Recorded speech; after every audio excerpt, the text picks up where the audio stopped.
পরবর্তীকালে বার্নের এটাই সমস্যা, এখন মোটামুটি 2 সপ্তাহ একটা জমে মানুষের টানাটানি চলে।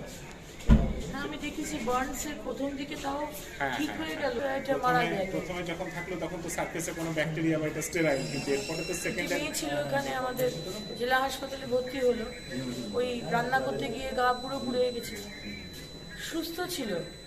আমি দেখতে গেলাম, হঠাৎ করে আমি 1 মাস বাদে শুনলাম 100% বার্ন পেশেন্টও দেখা যাবে যে কথা বলে, কিন্তু বার্নের একটা ফর্মুলাই হচ্ছে যে ডেঞ্জার মানে chance of death is 90%, 70% burn.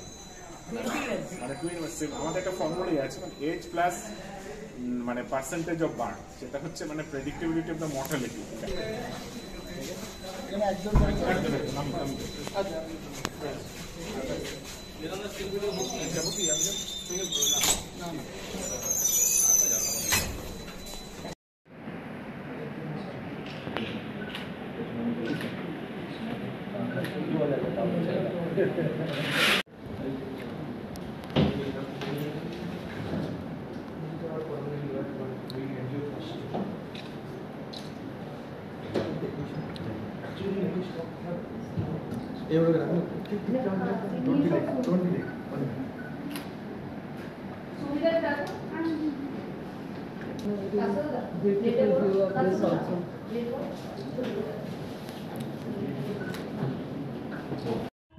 এই হাসপাতাল বিবেকানন্দ হসপিটাল, এখানে আমি এসেছিলাম কালকের গগন ফেরোটেক, এখানে যে ঘটনাটি ঘটেছে পরশুদিন রাত্রিবেলায়।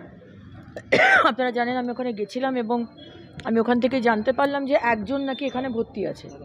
এসে দেখলাম 2 জন ভর্তি। Pappu Yadav 46 years age, 75% burn.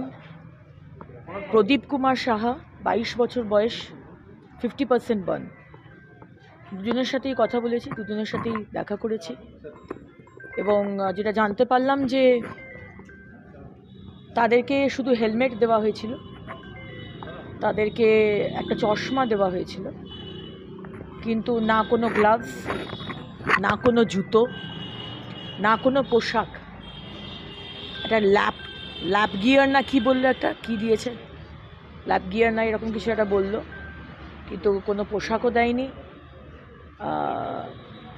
আমি জিজ্ঞেস করলাম যে কেন দেওয়া হয়নি, বললো কয়েক মাস কাজ করলে সেটা দেওয়া হয়।